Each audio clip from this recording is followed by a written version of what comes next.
Hi, this is Asa, and welcome to my audio experience.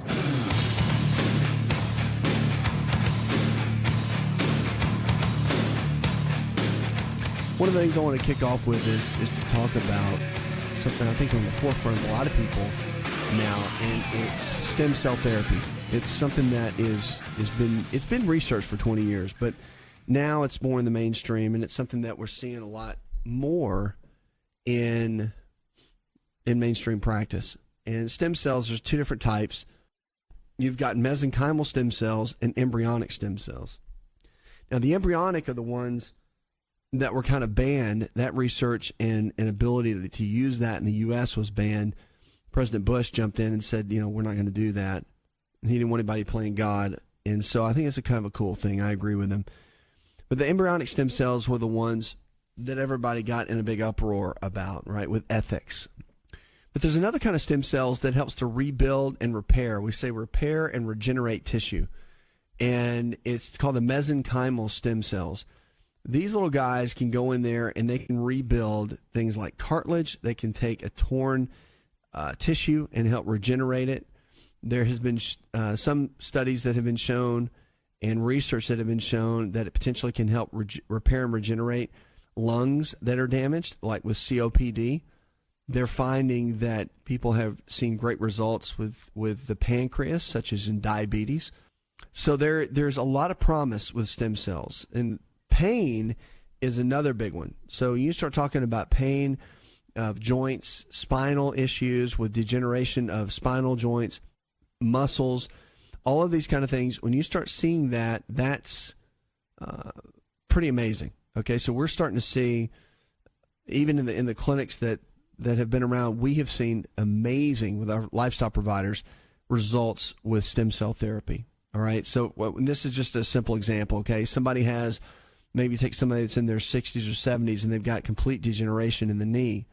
If you look on the film, look on X-ray and MRI, you're going to see a joint space that's almost what they call bone on bone. You ever hear people talk about that? Having bone on bone? Well, and that's when they start talking about knee replacement, which is a huge surgery. It's massive. Matter of fact, most surgeons will want you to watch some form of video and educational format just to understand what you're undergoing with a complete knee replacement, because it is a big deal. All right. Now, what's interesting, though, is that stem cell therapy, stem cells can give you life back to a joint that's been torn down, because it actually uses your own cells, your own stem cells, to go back in, and it's re-injected. So the stem cells are taken out of the body, usually in the bone marrow or the fat tissue in the body, the adipose tissue as we call it. It's then processed and then what we call spun down, and there's a process to it. And then it's re-injected into the troubled area. Stem cells go in and help to repair and regenerate. So with cartilage, they can help rebuild cartilage. Muscle repairs muscle tissue and can give life. So there was a 65, 70-year-old man in one of our lifestyle provider locations that had almost, it was pretty much bone on bone, and within a 4 to 6 month period, almost had a 1/4 inch regrowth in the joint space, and went back to not just normal activity, but superseded his activity into, levels that when he was in his 30s and 40s. Is that real? It's real. And is it happening? Yes. And they've been doing it in Europe for a long time. It's not like it's some brand new discovery. It's just been the United States and been what they call FDA cleared over, say, the last 5 years or so. So you're starting to see a lot of these pop up, and a lot of people doing really well with them. So stem cell therapy is something that I think is a real viable option for people. Do your research and find places that you can go to and get good information about it. Talk to doctors that are trained in it, that understand it and use it and have been using it in clinical practice. But it's amazing. It really is. And it's something that you should look at for a variety of reasons, because it just brings health. I mean, it is a future called regenerative medicine. It's a field.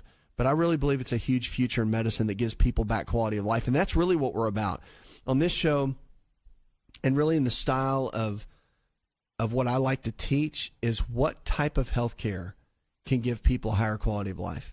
Because at the end of the day, that's what we all need, right? We want to thrive. We want to live well. We want to have good energy. We want to have good relationships. And we want to have we want to be able to squeeze everything we can out of every day. And if you have low energy, you feel terrible, you ache and you hurt, then life is just not that much fun. So we want to figure out ways to give you a higher quality of life. That's what we do here on the show, and that's what matters. Stem cell therapy is pretty amazing. 888-283-7272. That's 888-283-7272. Give us a call. Go to the website. Go to InShapeNetwork.com. Let's get on the phones and talk to Tommy. Hi, Tommy. I have no cartilage on the outside of each knee. Other than knee replacement, I'm wondering what would be a good, appropriate solution, temporary solution for this. I think exactly what I'm talking about. Stem cell therapy. I think it's a perfect option. And again, if you need help with that, just let us know and get you somebody that can give you a consultation and just help you. There's a lot of great clinics around the country right now that are doing it. But stem cell therapy is fantastic because you can do things like Halgan, okay? There's hyaluronic acid. You can inject it. It's been approved by Medicare and all that for a long time. But hyaluronic acid is a natural substance. I like it, okay? I really do. I'm a fan of it. I think it works great, but it's temporary. It will go in and create cushioning inside of a joint like a knee, but it wears off in 6 months. You know, it's not something that goes in and repairs the tissue. The thing about stem cells is that when you use stem cells, it goes in and will actually repair and regenerate and rebuild the tissue. And when you do something like that, it's a game changer. When you go in and repair and regenerate the tissue, it is an absolute game changer for what we're talking about. And so with you having, when you say you have no cartilage, let me tell you something, you got a little bit of cartilage on both sides, right? And so all the body needs stem cell wise is to be able to go in and lock in into those areas, and it can really repair and rebuild.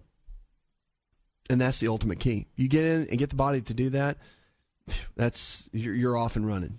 And literally, it may take, now here's the thing, 90 days to 6 months before you start even seeing anything. So that's the one thing with stem cells. Like if you get a treatment done, it's not like tomorrow you're going to feel amazing. It's going to take some time. However, those effects are lasting. And the worst case scenario about stem cells is this. People say, well, is it going to hurt me?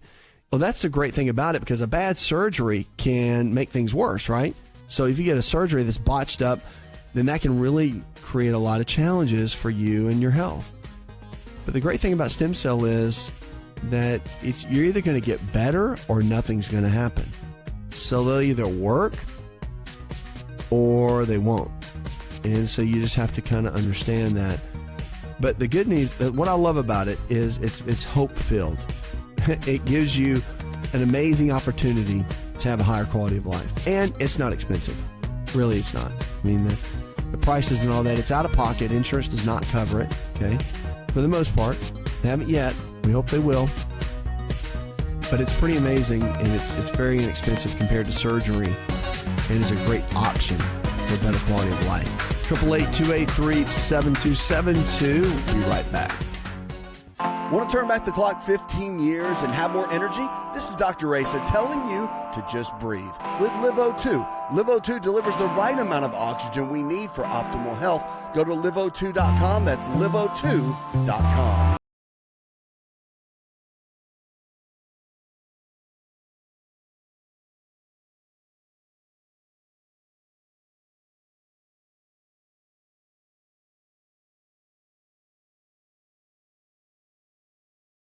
Eight 283-7272. That's 888-283-7272. Check us out on the web. Go to InShapeNetwork.com. It's InShapeNetwork.com. We're here for you each and every day to take you from where you are in your current state of health to where you need to be. Lifestyle is the medicine. It is.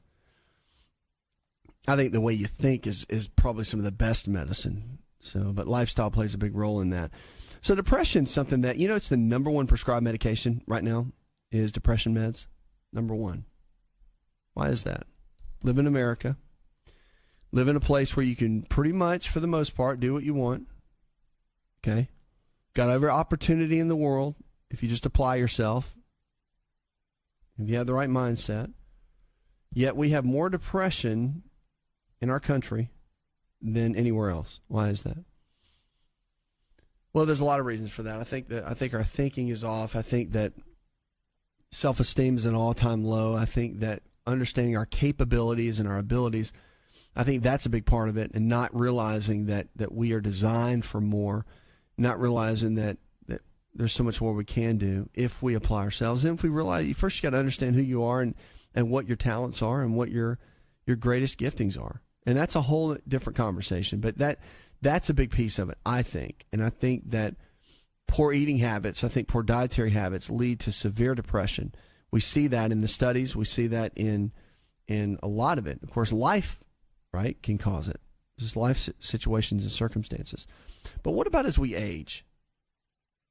One thing that's interesting is that as we age, depression is definitely not a part of the aging process.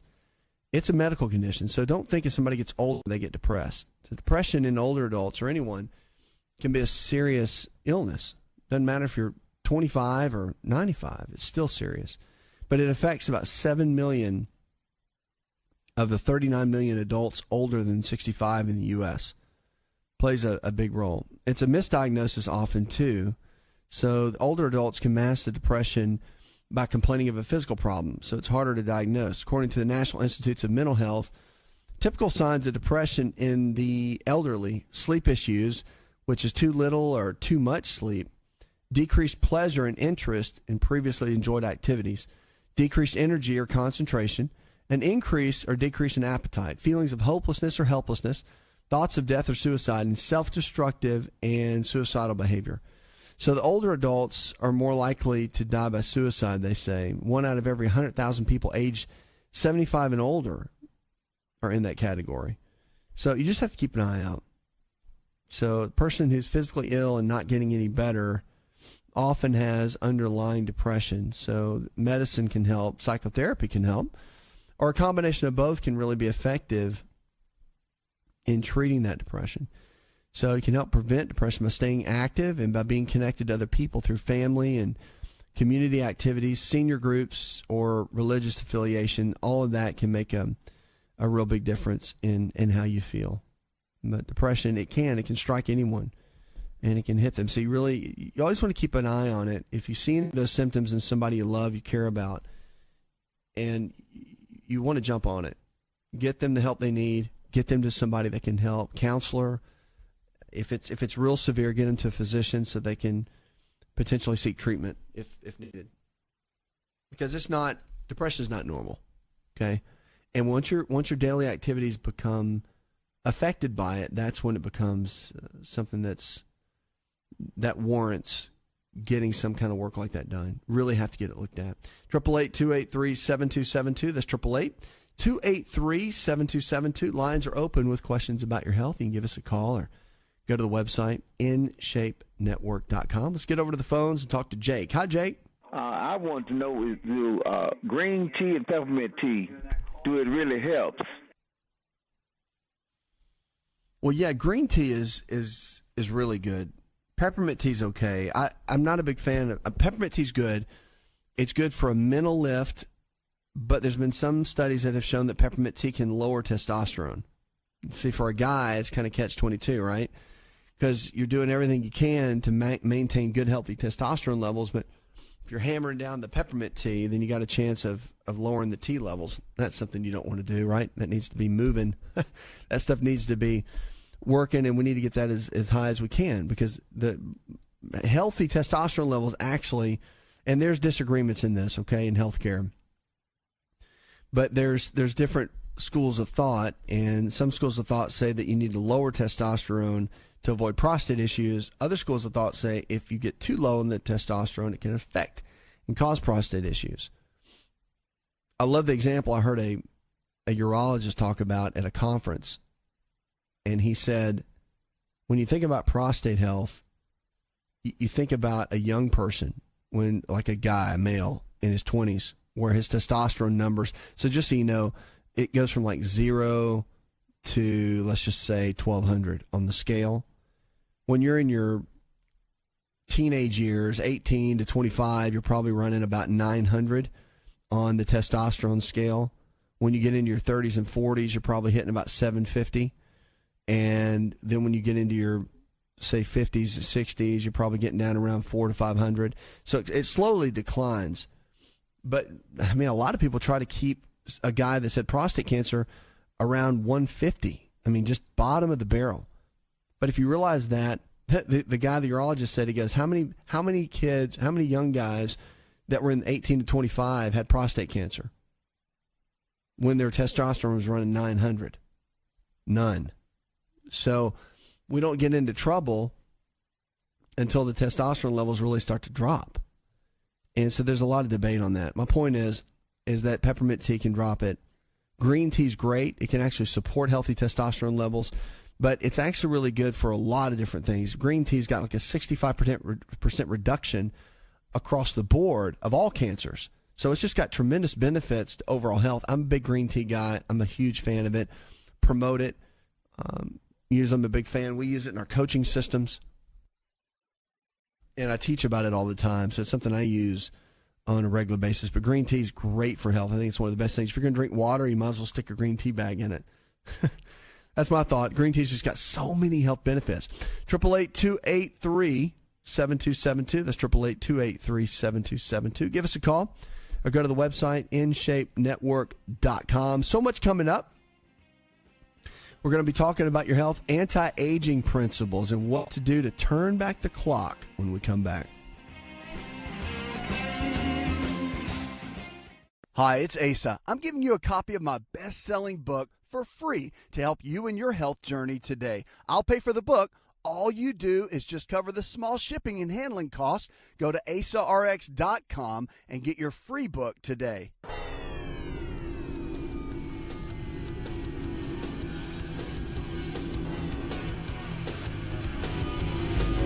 To find out more, visit the show online, InShapeNetwork.com.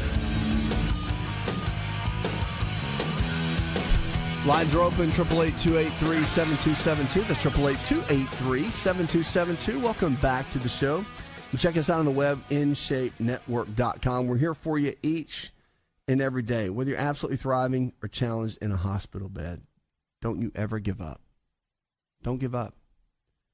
The one thing we have every single day is we have hope. And if you lose your hope, you're going to lose everything. Hope is the key. Hope is what tells you that you can make it. Hope's what tells you that you can go to the next level. Hope's what tells you can get out of that bed. Hope is what tells you that it's not over. Hope is what tells you that just because your dad died at 55 doesn't mean you are. Hope's what tells you that even though life can be tough, there's a better day coming. That's what hope is. So in healthcare, just like life care, you can't lose hope. It is the key that will pull you through every single time, every single day. And that's the truth. 888-283-7272. If you're a senior, which we got a lot of seniors now, and you have diabetes, the fracture risk is really high. So if you're at increased risk for fractures, then usually over the age of 65, type 2 diabetes, you're going to have a higher risk of fracture. And one of the things you can do to avoid that is get a test done by your physician, and they can check on your vitamin D levels. Now, vitamin D is a real key for increasing bone density and avoiding fractures. And vitamin D, not only is it powerful in what it does, but also you got to look at vitamin K2. And the vitamin K2 is what helps to absorb the vitamin D. You really want to take those two together. It makes a tremendous difference in your overall health. I would have that checked out for sure. It can make a big difference. So get testing done, a blood test, by the way, with your physician, and have them take a look at it, because vitamin D levels usually run really low. Matter of fact, at the age of 50, we lose our ability to utilize vitamin D. So really have to get in and see a difference on that. Vitamin D plays a big, big role. 888-283-7272. That's 888-283-7272. You can give us a call. And if you haven't found a lifestyle provider, someone in your area that believes just like we do, you can go to the website and find a lifestyle provider in your area, or just give us a call at 888-283-7272. But sometimes we just need someone to take us by the hand, right? We have providers in different areas that can help you. And really, it doesn't matter if you're dealing with diabetes or heart disease, arthritis, fibromyalgia, if you've got weight issues you want to work on, you really want to get yourself back in shape and into a better place, then we can help. I'll tell you some of the big ones: high blood pressure, diabetes, high cholesterol. These are some of the big ones that just begin to crack the surface when things start breaking down. That's what you have to look at. So getting the body to balance is a major key for that. 888-283-7272. That's 888-283-7272. Let's get on over to Francine. Hi, Francine. I don't know exactly what goes on with me. I may not have anything wrong with me. I don't know. I could have a stomach issue. I could be lactose intolerant. I don't really know what goes on with my body. I'm 26 years old, and I just want to know what am I doing wrong? Like, I love salads, and I do eat my greens. Maybe not as much as the healthy food, but I do try to eat meats and stuff. And I just don't understand what I'm going wrong. I get real bad, painful stomach cramps, and it's really painful to the fact where if I have to go to the hospital sometimes, and I just really would like some help to figure out what's going on with me. I don't feel like I'm eating enough, or maybe I just feel like I'm underweight, and I just really need some help. I'm 26 years old again, and I feel like I really want that help to be eating healthy like everybody else, and I want to stay as young as I can possible. Well, number one is you're young. I mean, you're 26, okay? The good thing about that is that when you start having issues, especially digestive issues, that early, it's usually something, well, it's a combination, okay? Because the gut and the brain are connected. So usually there's something happening between both of those. There's what we call a gut-brain connection. So either there's a lot of pent-up emotional stress that you don't realize is there. Maybe it's from the past. Maybe it never got dealt with, whatever. And it could be a combination of just poor eating habits, things that you just don't realize. Like you may think granola bars are healthy, or you may think that eating a lot of bread is okay. And maybe your body just doesn't handle it that well, and it converts that into making low energy levels and digestive related conditions, right? If you drink a lot of milk and your body doesn't process milk well, there's a protein in milk called casein, and some people just don't break it down well. It's no big deal. Some people just don't need to drink milk or have any kind of dairy products. So it's figuring that out. It's not that you are very young, and sometimes when you're young, you don't feel good. You feel old, right? So that's something that can easily happen. But one thing I can tell you is to make sure I would go see a GI doctor, gastroenterologist, and you may have to get a referral from your primary care doctor, whatever. I would have them look at it, okay? Just have a look. I'm a big specialist guy. I think they're important. But I'd get your GI doc and just have them talk with you and get some testing done, make sure everything's clear. And if they say everything's clear, if they don't work with you on your diet, and some don't, some they just do what they do and they don't get into all that, that's okay. But I would definitely get with someone that can really focus on building an anti-inflammatory based diet that will have the different tools in it to kind of balance out your system, and they can help cut down the inflammation, but also get you to a place where it can work better. So these symptoms you're having can be indicative of a lot of different things, but you just need somebody that can take you by the hand and walk you through it. I mean, that's really the biggest piece, because having different health issues like that and being so young can be frustrating. But I'll tell you that digestive issues are one of the number one set of issues that people struggle with. Brain issues and digestive are some of the big ones. So I would have a GI doc take a look at it and then let us know. Okay, 888-283-7272. That's 888-283-7272. Lines are open with questions about your health. You can give us a call or go to the website. Go to InShapeNetwork.com. It's InShapeNetwork.com. Now, sleeping is a big deal. Did you know that? Now, I've changed my tune on that. Matter of fact, the research has said for so long 7 to 9 hours of sleep is good. But we found some other situations about sleep. So actually sleeping too long, past 9 hours, can increase your risk for stroke, and that's not good. And sleeping too little, say under 5 hours, can start shutting down your hormone system. That's not good. So there's a sweet spot between about 6 and 8 hours that is really the best for optimal health. And The one thing about sleep is you can't really catch up on it. You know, we always say, well, I'll catch up on the weekend. You don't ever catch up on sleep. Once that night's passed, once that day's passed, you've missed it. And the reason sleep's important for a lot of reasons, but one is that it dumps out toxins. It resets the system. It allows the cells to recover and regenerate at a good level. So that's one of the things. You've got to get into a good sleep schedule and a good sleep pattern to really have optimal health. I think it's one of the big ones. So there's 3 key areas if you want to get healthy and you want to get fit.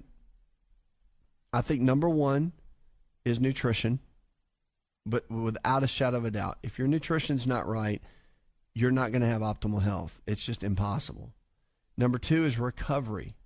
Your recovery of the daily life stressors, your recovery of if you exercise a lot, you're an athlete, or if there's a lot of stress at work and you sit a lot, you got to have some kind of recovery method for your body. And then your exercise is third. Have to get it. I don't care how much you work. I don't care if you're a factory worker. Doesn't matter. I don't care if you think gardening is working out. Let me tell you something right now. Gardening is not exercise. Gardening is sitting on your knees and pulling weeds or whatever you're doing. And don't get all offended, but it's not exercise. Okay, you got to get out and you got to move and you got to sweat. And it doesn't matter if you're 85 and you say, "Well, I'm too old." No, you're not. If you're telling yourself you're too old, I see people 35 saying they're too old. So it's just more of a mindset with what you do. But those 3 areas are going to be the biggest key. But your sleep patterns are important. And I would develop a routine, number 1. Got to get on a sleep schedule. Doesn't matter if you go to bed every night at 10 or 11. You want to start cutting the lights out. That's a big one. All right, cut the lights out. If you want to reset your clock, you want to start cutting the lights down around 7 or 8 o'clock at night. And I wouldn't do any blue light. I wouldn't do any screens. Don't do them in bed. Don't get on your phone in bed and start looking through everything. You want to get through with all that. Any kind of computers, it's called blue light that comes from the screen. Now, they've got a blue light cutoff on your phone you can do. And if you have to be on your phone, that's a good option. I would put that option on, though, around 7 o'clock at night so that what your mind or what your eyes are looking at will really begin to shut that down. Because it does. It makes a big difference overall. And when you start cutting out the blue light and you get into a good sleep pattern and you structure yourself in a way, you're going to increase your overall health. And when it comes to sleep, it's one of the biggest keys. I mean, they're finding now that if your sleep patterns are disrupted continually, it can lead toward Parkinson's disease. It can lead toward dementia. It can lead toward cognitive breakdown. So it's a big part. And I say that a lot of times if you can't get someone's sleep right as a doctor and you're working with them clinically, I don't think you can get a lot right. I think the sleep pattern has to come in first and get corrected before everything else. And if you can get the sleep dialed in, then you can really win the battle. That's where the battle is the challenge is with sleep issues like that. So we want to help you any way we can. We will. I've got articles on that, by the way, in detail on the website. Just go to InShapeNetwork.com. 888-283-7272. That's 888-283-7272. More questions about your health when we come back. Want to turn back the clock 15 years and have more energy? This is Dr. Raisa telling you to just breathe with LiveO2. LiveO2 delivers the right amount of oxygen we need for optimal health. Go to LiveO2.com. That's LiveO2.com.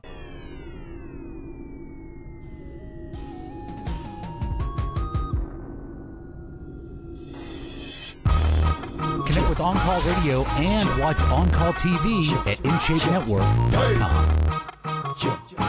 We're on call for you each and every day, here for you. No matter what you're struggling with, remember, if the body can get sick, you can also get well. Lifestyle is the medicine. So the choices we make every single day, you know what? It matters. Our choices matter.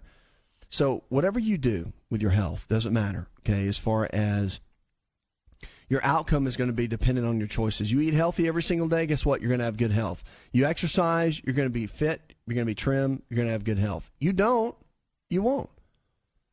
So it's one of those things where you have to make the right choices every single day. And on this show, we want to help you do that. Let's get on the phones and go with Sherry. Hi, Sherry. Are there any nuts which are good for you if you're having GABA issues? Probably have fructose malabsorption, if not hereditary fructose intolerance, and numerous food allergies and chemical sensitivity. Yeah, with all that going on, the nuts you want to stay clear of, if you have GABA issues and you want to keep your GABA levels up, really it's almonds, Brazil nuts, and walnuts. I mean, those are all great nuts too, right? So they're really good. But those are the ones that really tend to be, that can affect GABA levels in a negative way. It doesn't mean don't ever eat them, but it just means if you eat them a lot on a regular basis, and that's a big part of your diet, you probably want to get more variety. One of the great nuts that I like are macadamia nuts. They really are in a general sense, they don't affect a lot of areas negatively. They're really great for our hormones. Our hormones are very supported by macadamia nuts. It's a monounsaturated oil. It's very, very similar to the same kind of fat that's in avocados. So it's really, really good for maintaining healthy testosterone levels in men and good progesterone estrogen balance in women. So those are really good sources. But if you deal with GABA issues, you want to stay away from wheat products too, though. It's not just nuts. Wheat is a big one. So any kind of like gluten-based foods, bread, pasta, cereal, crackers, all that can make a big difference if you deal with GABA issues. And of course, GABA is the main brain chemical for anxiety. So if somebody struggles with anxiety, they have low GABA levels. And that's one of the big issues. So GABA is a real key, but your foods can make a big difference. Now, foods that can help GABA levels are fish, except salmon, unfortunately. Salmon, one that can trigger it. You want to stay away from spinach. You want to stay away from a lot of the beans, although chickpeas are good. So a lot of those different foods can make a big, big difference in your GABA levels, and then sugar, of course. I mean, all the junk food is a given. Don't even touch that. But you can create better balance. I've got a whole listing of that. If you go to the website, go to InShape Network, I've got articles on this where we talk about the different brain foods and what can help different areas. So like acetylcholine, which has to do with cognition and memory, or serotonin, which has to do with feeling good, dopamine, which is that feel-good brain chemical. Those are the ones you can look at and really see a good overall game plan. All right, 888-283-7272. That's 888-283-7272. Give us a call or go to the website. Go to InShapeNetwork.com. What about our kids today? We all think that maybe kids grow up too fast. We always talk about that when they're little. But they're finding now that in some ways a trend tends to be that U.S. teenagers are maturing a lot slower than in past generations. So high school kids today are less likely to be drinking or having sex, they say, versus their counterparts in the 80s and the 90s. But they're also less likely to go on dates, have a part-time job, or drive. Traditional milestones along the path to adulthood that we've seen are slowing down. So it's the slower development. Is it good or is it bad? We've kind of go back and forth with it, but it may depend on how you look at it, the researchers said. According to life history, a theory that they've had in a lot of the psychology, neither fast nor slow development is inherently good or bad. It just depends. So there's a lot of trade-offs on each path, they say. Twenge, which is Gene Twenge, which is a professor of psychology at San Diego State University, said the upside of slower development is that teens aren't growing up before they're ready. I tend to agree with that. But the downside is they go to college and into the workplace without as much experience, with not as much independence.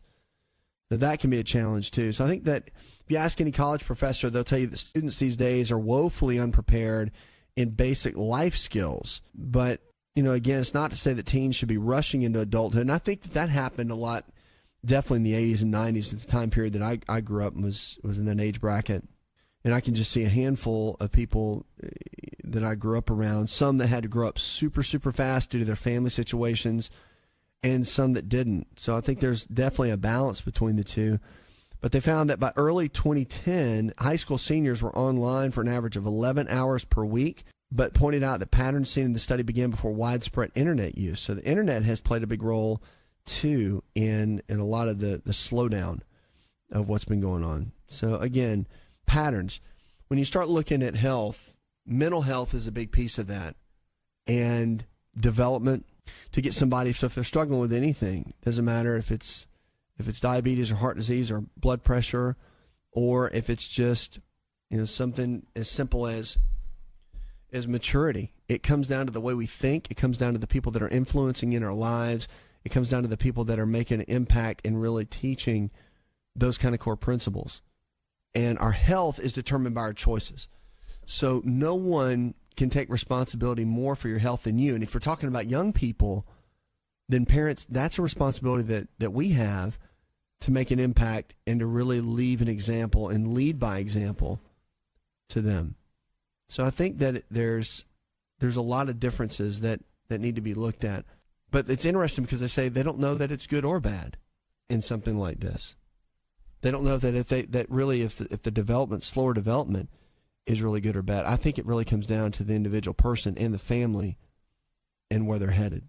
So that's what I would look at. 888-283-7272. That's 888-283-7272.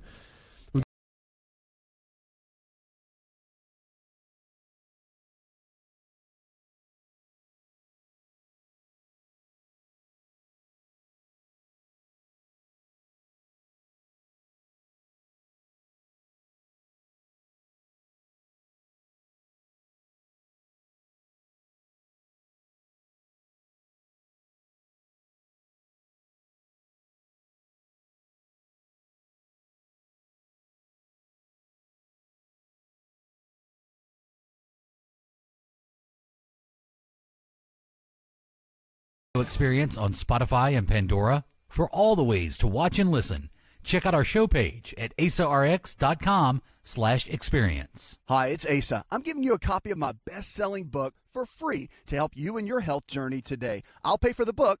All you do is just cover the small shipping and handling costs. Go to asarx.com and get your free book today. This episode is over, but check episode notes for links to products and services you've heard about on this episode. Thanks for listening and subscribing. Please share the ASA RX audio experience with others and stay in touch by giving us your comment or review.